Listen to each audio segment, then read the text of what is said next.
Hello guys and welcome back. I know if you're staying on this channel, some of you might be waiting for the next matchup, which is Omega versus Thunder Predator. And we are here, of course, very excited for that matchup too. But before that, we have a special treat for you guys, as we have the CEO of Beastcoast, Mr. Grant Zinn, here on the stream. Grant, hello. How are you doing? Thank you for joining us today. Yep, hello. Hey guys, thanks for having me.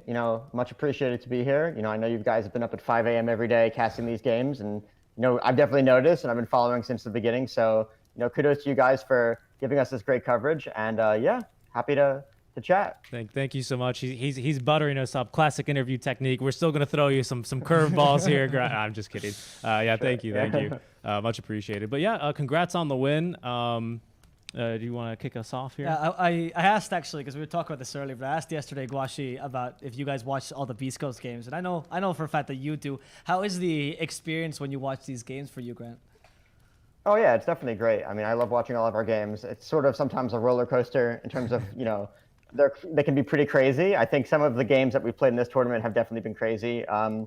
One of the things that I've always loved about this team is that it's a roller coaster. Like we're never out of it. It's never too late to win. We've had these crazy comebacks throughout our tenure, and the boys just never give up. And so, it's always fun to watch them. It's always great to watch them. They've always been improving, and it's just, I love watching Dota, and this team always brings great Dota to the table. So it's always fun to watch. I've noticed that even when Beast Coast don't play their best or they lose or whatever, it's still a really entertaining game because of the way that they face the Dota world. Like their creativity and their kind of spirit as well makes it always just have a huge entertainment value.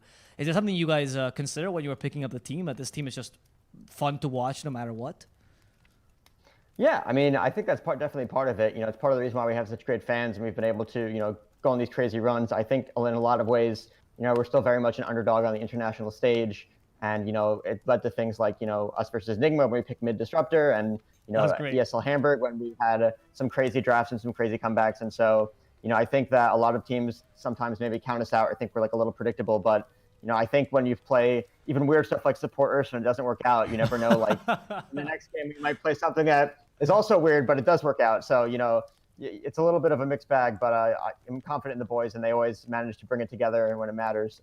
So it's definitely fun to watch. That's something actually, so in terms of fun to watch, that adds value to a team in terms of obviously making fans, and of course just adds value to the scene overall. But not only that, but I noticed Beast Coast has a lot of just a big presence on social media, and in fact one of the biggest in the entire American community, probably only EG with a bigger, probably only a bigger org, I would say. Why do you think that is, that a lot of teams don't really I don't want to say put effort into it, but don't have such a great presence in terms of social media, on Facebook, Twitter, that sort of stuff? Because yeah, I'm curious. I think part of that is just it's an unfortunate reality of the ecosystem that exists right now. In a COVID world, right now, there's not as many sponsored teams as there were historically, and I think that is a mistake because the level of competition is only getting better and more interesting and more impressive. I mean, if you looked at NA Dota or SA Dota a couple years ago, there was one team on top and the rest were behind, but the competition is closer than it's ever been. Teams like Four Zoomers and Quincy Crew and Thunder Predator and Beast Coast, and even Infamous and Eagle Boys, and Omega now in this tournament. Yeah, I know. Yeah, there's so many. Yeah. Everyone is playing really, really well, and the games are all super exciting to watch. And I think that for a lot of the international sort of scene, a lot of the interest has been focused pretty much exclusively on European Dota or Chinese Dota. But I think that, as the DPC leagues come back and the teams start playing, in majors again, people are going to realize that NA and SA, don't sleep on them. They're real talented teams and real, talented rosters and players. And I think right now, just, because Beast Coast and Evil Geniuses are the only sponsor, North American-based organizations, I think that's why you've been seeing just from us, the most social media approach. But I think that, as some of these teams like Zoomers and Quincy get picked up next season, hopefully, you'll be seeing a lot of love from their organizations as well, because there is so much interest out by the fans and in the market, and and the fans want this sort of approach. This is why we've been able to do it and why we've had success with it. So, for any prospecting teams out there who are watching this tournament and thinking about playing Dota next season with one of these rosters, gotta embrace the fans. Gotta make some content, gotta do some social media outreach. That's what the fans want to see. It's what the fans like. And, look at Secret. They've been doing a great job, too, in Europe. And so just take that model and follow it into NA and SA. Mido Meepo is also a god. I Yeah. love that guy. I would want to ask you as well, when you first invested into Beastcoast as a team, were you also looking for this kind of long-term growth of the SA scene in general, or were you just thinking Beastcoast is a really good team, therefore we're gonna take them on board? I think it was a little bit of both. I think that, we obviously saw them at TI. last TI9, which was, a million years ago now. Yeah, right. And they played amazingly. Everybody saw, like, it was, you never saw a South American team play that far and go that well. And then when we started doing our research and thinking about the scene in South American Dota, we realized that there's just so much talented players in the region that have just never had the opportunity to be exposed at the highest level yet. And, we broke the mold in that way, the infamous roster that became Beastcoast and Burguesa. But there's so many players down there who are just extremely talented, as we've all seen this year with like the rise of Thunder Predator and some of these other teams.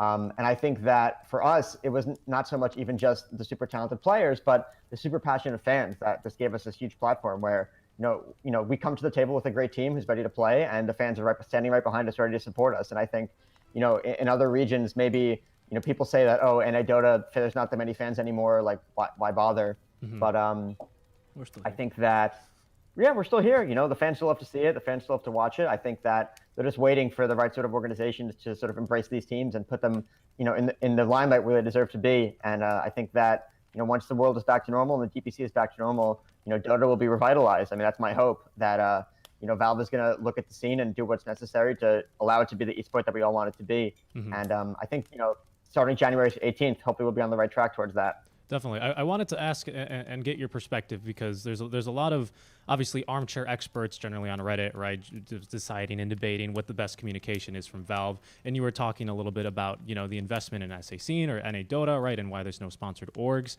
While we have an expert here, I decided to ask, right, because we interviewed Gorko earlier, who has said, your dollar, you can really stretch your dollar in SA in terms of supporting a team. Do you think that the approach is like sufficient from Valve? Like, does the DPC announcements and the way that it's done really help you out as a person in your position, or do you think maybe, I'm not asking you to do better? Yeah, I'm not asking you to crap talk Valve, but I'm just curious as to what it's actually like, because us from the outside can only guess. Yeah. I mean, I think it could always be better. I mean, it's easy to say that. I don't think it's hopeless. I think a lot of people have painted a picture of the scene being, a nightmare, and it's like there's no way to make any value out of it, and like everything revolves around TI, and everything that's not TI doesn't matter, and for that reason, Dota is like doomed. And I think that's like painting a little bit of a unfair picture and a little bit of a dire picture that doesn't really exist. I know that there are a lot of problems, and hopefully Valve is listening and working on those problems, and I think the new DPC is a way to fix them. But I definitely think that if it was really, really bad, we wouldn't have tournaments like this. We wouldn't have Valve support on this 40 tournament. We wouldn't have Valve support on the Summit tournament that just happened. I know it's just the beginning and there hasn't been that much of it historically, but it just shows that they're listening, and maybe it's not exactly what we want, but it's sort of similar to some other esports where maybe the publisher's not as involved as the fans want them to be, but the power of the fan base and the power of the community really is what pushes the game forward. I mean, you look at Smash Brothers Melee and how the fan base has held that game up for years and years and years when the developer doesn't have any really part of it. That's a good point. And so I'm not saying that it's like that for Dota. Valve is definitely listening. They still update the game. They still have patches. They still have new heroes. They still have TI. Like all those things still happen. But at the end of the day, like we should all be proud of the really amazing international Dota fan base that has carried this game for the past 10 years. And hopefully we'll continue to carry the game for the next 10 years. I mean, I want to watch TI20. Like, let's go. That'd be awesome. Yeah. Thank you for that insight. I share that sentiment so much. That's I totally agree. I want to ask you as well, because you're one of the few one of the few orgs that don't come from SA that actually have triumphed in SA. A very beloved brand and are doing really well. And we've noticed some people trying to do that in the past as well when they're trying to invest in the region. Chaos, for example, is probably a big name, but also some Russian orgs tried to invest in the region, and they didn't really succeed, often citing external problems, right, about trying to deal with that region. How come you guys have managed to make it work? How are you guys so successful compared to the other so difficult projects? I mean, I think we have a great team. Start there. I think we have great staff like Guashi. We have great people down in Peru helping us. We're working with the right people to get the job done in a big way. I mean, if it was just me, there was no way I could do it alone. And so, like, we were lucky enough to find the right people to work with us to make this, this dream a reality. And I think the the thought process at the beginning was sort of like, we have the tools that are necessary to build like something really special, and the tools of the team, and all we needed to do was come and support them in the best way possible. And so that's what we've been doing since day one, and we'll be doing for many days to come. But I think that, it's sort of, what all of these players need internationally is just like they're the ones playing, they're the ones performing. Orgs just need to step up, provide the support that those players need to be able to play at the highest level and provide the returns and the visibility and the fan base that the orgs need to survive. And I think that our team has been able to do it for us in spades. And for any organizations that are listening, don't secondhand look at Dota. Like, it's one of the most popular games in the world for a reason. There's definitely an opportunity here, and there's definitely really talented players and really excited and passionate fans here. So just got to look a little bit deeper and find the right team and the right staff to help you make it happen, and you're off to the races. Okay. I want to ask a side question, not such a serious question, but I've actually been very curious about this. I've seen your mascot on Twitter. It is absolutely adorable. Ooh. Why choose an axolotl, though? I'm very curious about that. That is a good question.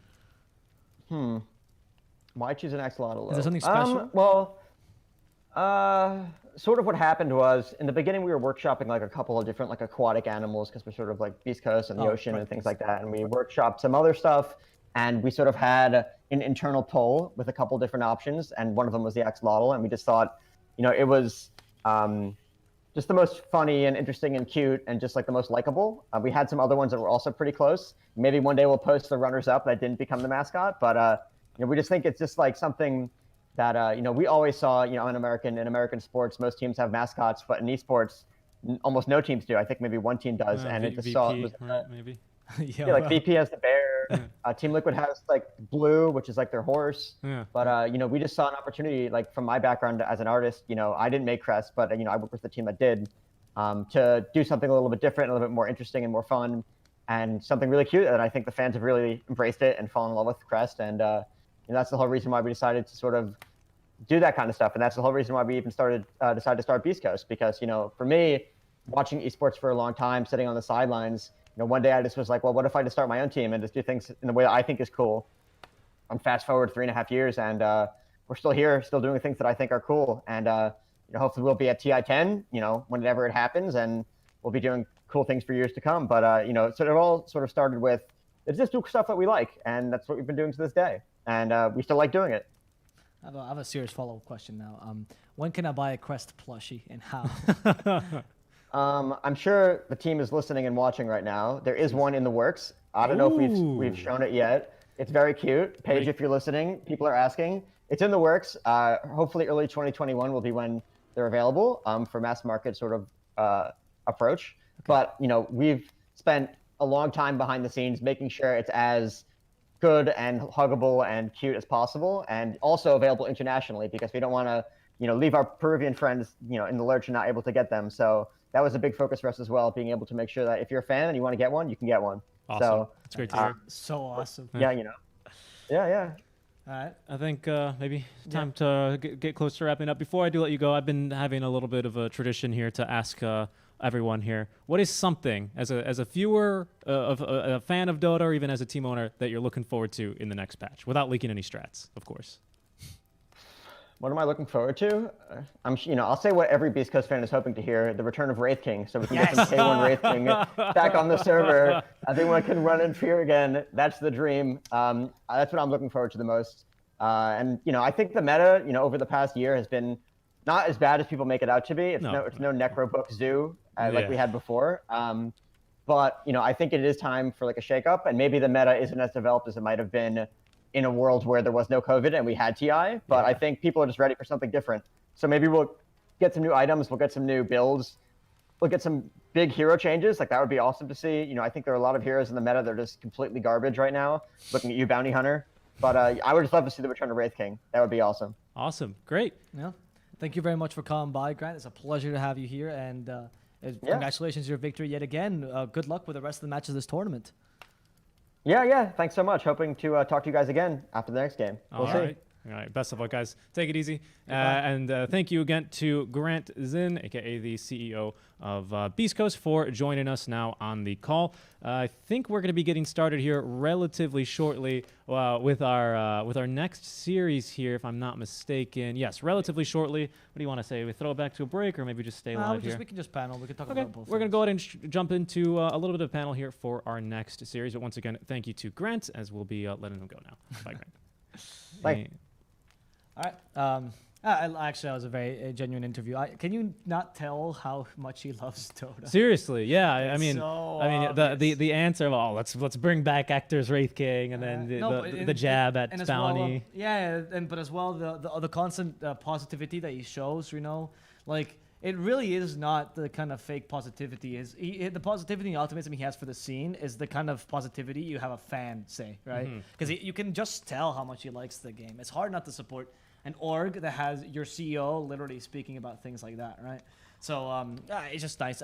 He actually reached out to us, by the way, to grant us the interview, because we had previously reached out to Guaxinim, and he just offered himself. So that's really, really, we're really thankful of him for taking time out of his day to do that. I also like that he's like, yeah, hopefully we'll see you guys again, as he's hoping to win again. Hopefully, like the interview at least. That's a good sign. Come as many times as you want, Grant.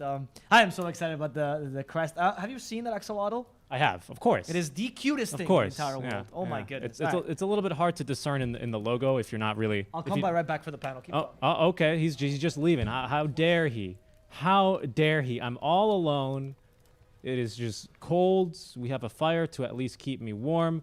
But he was for a good reason. He finally realized the hat. I had no hat on. The hat is back. And it was on purpose because the panel is festive, but the Grant interview is serious, of course. It is serious, of course. Serious. He would never wear a hat. It's a super serial interview. Super serial. Yes, indeed. I'm super serial, guys. Yeah. It's nice. I mean, it's something to be said, right? That I think a lot of the things that he mentioned were nice in the sense that the optimism that he's sharing is not baseless optimism, right? I think there's a bit of an issue to some degree in the Dota scene where a lot of people, partially because it's their only livelihood and they don't know what else to do with their lives, or partially because so many people are so passionate about the game, they rather condemn it early. It's like honestly, it's like dating someone, and you rather break up with them before it goes bad. I get that. I get that. And people are way too quick to dismiss the scene because things are starting to go bad and they're afraid of and that's why I wanted to ask him the question, because it's really easy from the outside as well to just kind of jump in and do all that. Oh, never mind. I thought you'd notice. Okay.